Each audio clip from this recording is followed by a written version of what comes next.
Gaming horror stories. This video is appropriately sponsored by Opera GX. I spent a lot of time finding stories trying to scare you guys, but did you know default browsers are scaring your computer resources? Opera GX is on a mission to get people to break up with boring browsers like Chrome, Edge, and Safari. With the GX control feature, you can enhance performance on your PC when gaming with your browser open, and get rid of lag while playing games and listening to music.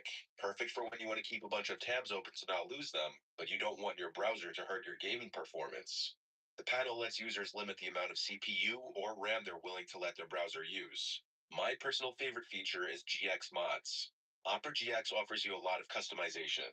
It can actually be overwhelming. However, with GX Mods, you can now find ways to flip your entire browser 180 with one click and change pretty much anything you want. If you want to hear ghost wailing anytime you click the search button, or you want to turn your entire browser into an arcade, it's easy.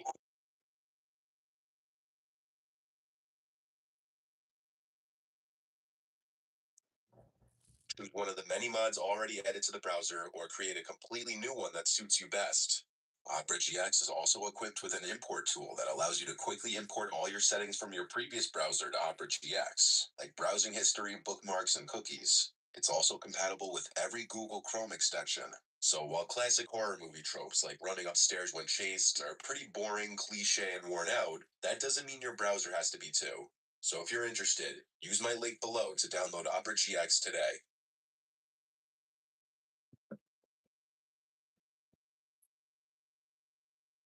I live in Chandler, Arizona. This happened when I was like 17 and in my heavy gaming phase, still living with my parents. I played a lot of Call of Duty in my room on my computer in those days, especially in the summertime when it's so unbearably hot outside and I prefer to stay inside in the air conditioning anyway. Back when I lived at home, I had the place to myself a lot because my parents travel a lot, and I was the last one to move out. If I recall correctly, this was on a Friday night, or a night that school was out the next day because I was staying up late. After I got home from school, I submitted a paper that was due that night to get it over with. Then I had to do some shopping afterwards on my mom's orders since they'd be gone for a while. It was how I earned my keep in the house, according to my dad. They left cash for me to use. I always had to show them the receipt though, so that I wouldn't just pocket any of the money. My mom gave me a shopping list, so I went to Whole Foods in my old Camry, my first car. Shopping took about an hour door to door. While in the grocery store, this guy online behind me started talking to me, and I don't know why. He made a comment about one of the things I was buying and just wouldn't stop. Even as I was bagging my groceries, he kept talking to me, which I found weird. He wasn't paying attention to anyone else. I was still nice though. When it was time to leave, I said, "Have a good one," and left. I went out to my car in the parking lot and packed the trunk, then headed home. It was a scorching hot day, as we were in early June. I wasn't looking to go out and do anything outside once I was done with everything I needed to do. It was dark out by now, so I got right on Call of Duty Black Ops on my computer and texted my friend Johnny to get on as well. He joined my party. We played some team deathmatch as we always did. I was using my noise-canceling Logitech headset. We were committed already to playing Call of Duty all night and ranking up. So of course, I needed to take a break to make dinner at some point. Probably 2 hours into playing, I told Johnny I was going to eat dinner and I'd probably be back on in an hour. He said he'd be back on later too. So with that, I took a break and made some pasta for dinner. The kitchen is downstairs and my room is upstairs. While I was sitting in the kitchen eating, I knew for sure I heard a thump from upstairs. Did it sound like a footstep? I wasn't sure. It could have been any number of things. The last thing I'd imagine it would be a footstep. I did, however, go and lock the front door now. Oftentimes for a while, I would leave the door unlocked just because my parents' house is in a good side of town. And I just never took the idea of a break-in seriously. It's something you hear about on the news, but don't think it'll ever happen to you. I went upstairs, and I don't know what I was expecting, but I said my brother Tristan's name into the hallway. I knew he wasn't supposed to be here, but I don't know. I heard a sound, and I felt the urge to see if anyone was here.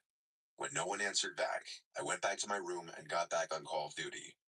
I put my headset back on and texted Johnny that I'm going back on.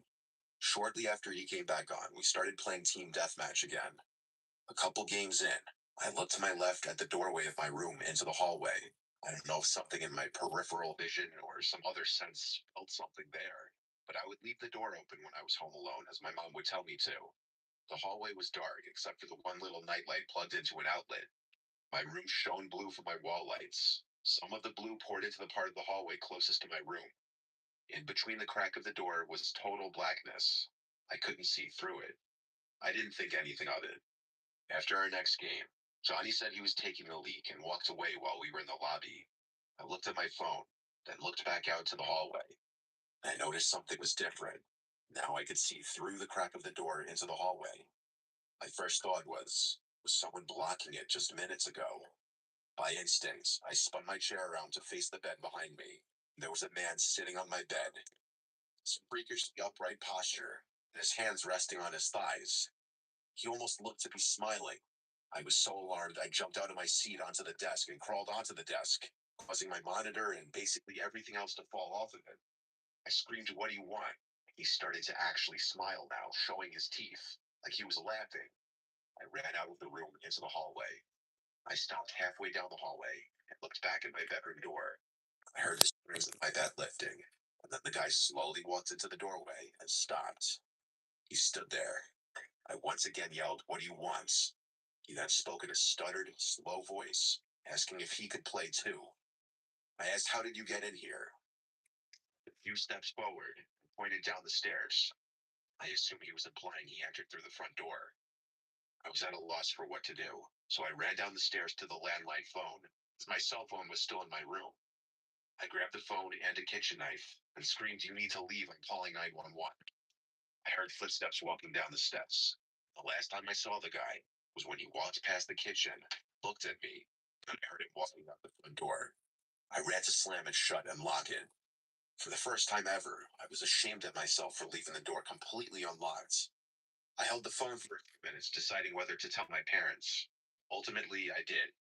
My mom was concerned at first, then grew livid, so much so to the point that she put my dad on the phone. He told me to go through the house and make sure nothing was taken. I went through every room, and honestly, everything seemed in place. I said the man seemed like something was off about him. My dad said, "Yeah, no shit." The man didn't seem overtly hostile. Something was wrong with him, and I don't know what his intention was. The image of him sitting on my bed and the realization that he was watching me through the crack in the door is haunting enough.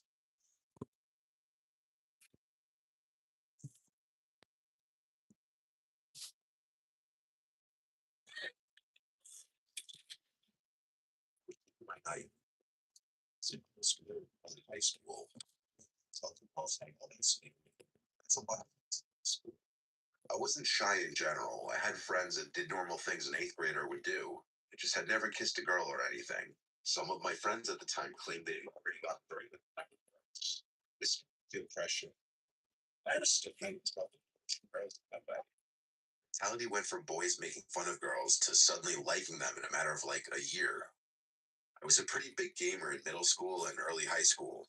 This was when I was in eighth grade. I was like 13.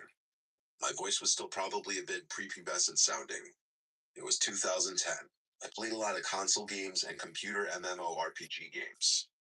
My favorite console games at the time were GTA 4 and Call of Duty. My favorite computer game was this MMORPG called Gunzu. It was this online game where you would level up by killing monsters, and the more you leveled up, the higher level monsters and hunting grounds you'd be able to tackle. The online community in this game was very active, and there were tons of players. My older brother used to play it a little bit too. I played it more for sure, though. I was in a guild and town and everything. I don't remember how it happened, but I befriended this female player who was a higher level than me. Her username was Medusa. Anytime I'd sign in and she was on, she'd message me, and vice versa. We would join parties together, which meant we'd share EXP on whatever monsters we killed. We'd just chat for hours. She knew a lot about me, including my age, my town, and some personal family details. She would open up to me too. Eventually, she told me her name was Teresa. It was weird feeling such a connection with a girl who really you knew nothing about her appearance or her voice. It truly was like having a pen pal, but better. It was interesting enough that we both lived in New York State. She lived about an hour from me. After a few weeks, or maybe even a month, we started talking about maybe meeting one day. To do this, though, we'd have to exchange numbers. At the time, I didn't actually have a cell phone yet. I only had an iPod Touch. But I was able to download some texting app that allowed me to send messages to people with cell phones. Through this app, I was able to send her a picture of myself. It was definitely this cringy eighth grade boy selfie of me trying to look good looking. She called me cute, and then she sent back a picture of herself. She looked a couple years older than me, like 15, which was the age she told me she was. Based on the picture, I found her very attractive. This was around the time our messages became more flirtatious and romantic. But we were both minors, so of course neither of us could just go drive an hour away. However, she apparently had a solution for this. She told me her sister had friends that lived around me anyway, and she could probably get a ride to me. This was exciting news for my little 13-year-old self. I wanted to wait for the day and night that my parents wouldn't be home and I'd have the house to myself, which was about a week later, I believe. My parents were going to the Hamptons for the whole weekend, so it would just be my brother and I home. My brother was 18, so I asked him to please just go out for the night with friends so that I could be alone with Teresa. I gave Teresa my address and told her to come that Saturday whenever she wanted. She said she'd be coming a little later, like at night. She didn't give me an exact time. At that point in time, we still had never spoken on the phone. I still hadn't heard her voice. I was so nervous all day that I couldn't even play video games. I was busy cleaning my room, making things look cool, fixing my appearance, even rehearsing things to say in the initial moments of meeting. Then I got a message from Teresa saying she's here. I sprang up and ran to the front door. I looked through the peephole and didn't see anyone. She then said you could come out to the front door. I opened the door and stepped onto the front porch. I looked around. The street was dark and quiet. No cars, no people. I went back inside and shut the door. I messaged her back, saying I don't see you. She said back, oh, I must have the wrong house. Give me a minute. It was a bit weird. I locked the door and sat on the living room couch, nervously waiting, playing games on my iPod. I got a message from her again. She said she's here and to come outside. I replied, ring the bell so I know you're at the right house. Then the doorbell rang. My nerves really set in now. I walked to the door, looked through the peephole, and didn't see anyone. I said, Teresa, through the door. Through the peephole, I saw a hand reach towards the door and knock. Then Teresa again. As I kept looking through the peephole, everything felt like it instantly crumbled down on top of me as this bald, creepy looking short guy stepped in front of the peephole, then said through the door, hey Joey, it's Medusa from Goonzoo. I want to talk. I ran away from the door with my hands over my mouth, truly speechless. The person I'd been talking to all this time was a creepy grown man. And scared. I went to call my brother's cell phone. He didn't pick up. The doorbell kept ringing. I went to my bedroom and locked myself in. I held the house phone in my grasp, considering calling my parents, but too embarrassed to do so. My room was the only other room in the house with the lights on. I have a big window in my room that overlooks the whole side yard of our corner. Off my lamp, slightly kinked the blind just a crack, and I saw that guy on the other side trying to look in. He started to knock on the window and started saying through the closed window how much of a connection we clearly have, that we can at least be friends. I responded nothing. I called my brother again, and he picked up this time. I said, please come home right now. The Teresa person was a grown man the entire time, and he's at my window right now. My brother's always been pretty big, even as a teenager. I feel safer with him being here. He said he was coming home with his friends right now. We stayed on the phone so I could tell him if anything happened. I ran to my parents' bedroom upstairs and hid there. The man was blowing up my message app, saying he would like to talk, and there's a reason he had to lie about who he was. When my brother got home, he told me he sees the guy outside. My brother and his three friends confronted the creepy short man outside, so I went outside now to watch.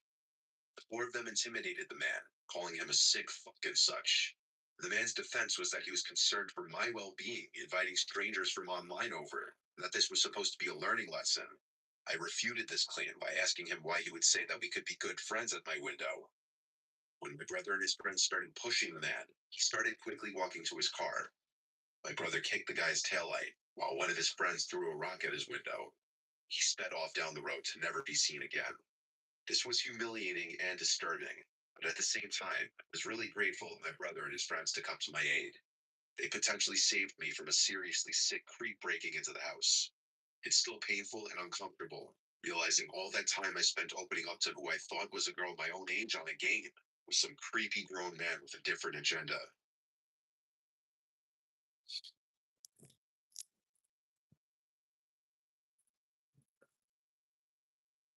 This happened last week. Just a bit of background information. I had just officially quit playing Fortnite. Not that it's important, but this was May 2021. Fortnite had already had a lot of people quitting the game. My friend Brandon suggested that I download Apex Legends and play with him. I had already had the game downloaded, so I just updated it to the current version. So I logged on, and I remembered how bad I was at this game. I hadn't played since the game came out, so my stats were awful, and I had only the starting legends. My main's Pathfinder and Bloodhound because I just thought that they were the two best starters. Something else to note, I have a very loud gaming headset, so I could barely hear any background noise. But to get to the actual story, it happened when I was home alone. My parents had gone out for their week late anniversary dinner. My brother was at his friend's house. I was playing Apex with Brandon, but he suddenly got a text from a random number. He said, "Dude, what the fuck? I just got a random message." "What does it say?" I asked. I remember exactly how it went. He said, "Look out the window." "Don't look out the window, dude. There's nothing there," I replied. "No," he says. "Look out your window." "What? Why?" I said as I turned my head slightly to the right, then to the left. I didn't know which window to look out of since this room has five windows. I looked at each of them in a panic, and I found it. The one that was least visible from my couch. There was this man just standing there. I was clueless. I didn't think much of it because the dude was facing away from the window. Little did I know just yet. I put my headphones back on. Brandon just got another text. He told me, "Luke, I'm not messing with you. Dude, there's someone outside your window." "I know," I told him. "I just saw him. He's just looking the other way." "What?" he asked. "He just took a picture of you at the window looking clueless." "What the fuck?" I said. "I suggest you call the cops and get him out of there," he tells me. Then, strangely, he stopped talking, and there was that sound of an Xbox notification. He left the party. He never does that without saying bye or that he's going to bed. And I saw he was still in Apex playing in a match. What the fuck? I muttered to myself again.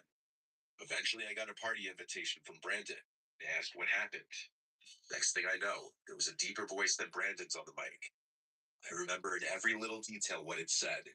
"Come outside right now, or I will come in." Couldn't recognize the voice at all, but I knew the voice was that of a grown man. I looked back at the window, and sure enough, there he was banging on the window. He looked completely demented. His face was a dark red, with his hands gushing blood. As he pounded on the window, it started to crack. I picked up my phone, which was right next to me.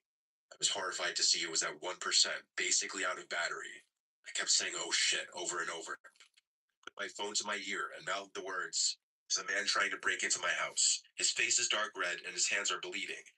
Next thing I know, he starts screaming while bashing at my window. Then I thought, wait a second. There's screen sheets in front of all of our windows.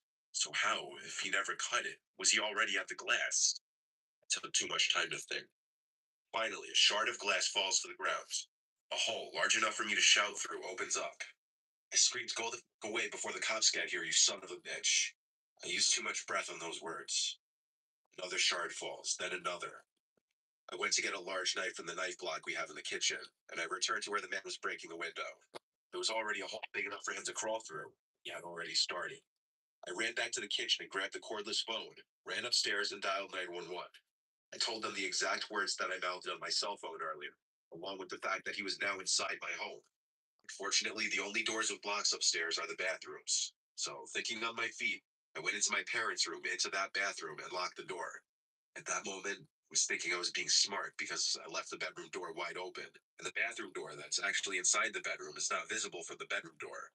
I thought if that guy managed to come upstairs before the cops got here, he would see the door wide open and think I wasn't in here. Suddenly, I heard footsteps coming up the stairs. My heart started pounding harder than ever, and it got harder to breathe. I opened one of the drawers looking for something sharp that I could maybe use as a weapon, and I think he must have heard the drawer because he came stomping into the bedroom. I heard sirens outside, and I never could have thanked the cops enough for being so fast. He heard it too, and at this point, he had nowhere to go. I heard him run outside, but he was too late. The police were out front already. I ran outside to the police as well, and I told them what happened. The man was arrested, handcuffed around his bloodied wrists. I later figured out that I had killed that guy in Apex and kind of shit talked him just an hour or two before. Somehow he got my address and Brandon's phone number. Some people are just fucked up in the head. Apparently, they will do unspeakable things for video games. Everyone gets frustrated for getting killed in a game. But really, showing up at a person's house to potentially kill them in real life over a game is really messed up. This guy had to be mental. A few police cars stayed at my house overnight after the others had taken the man away. The man was convicted for aggravated burglary.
There is real evil.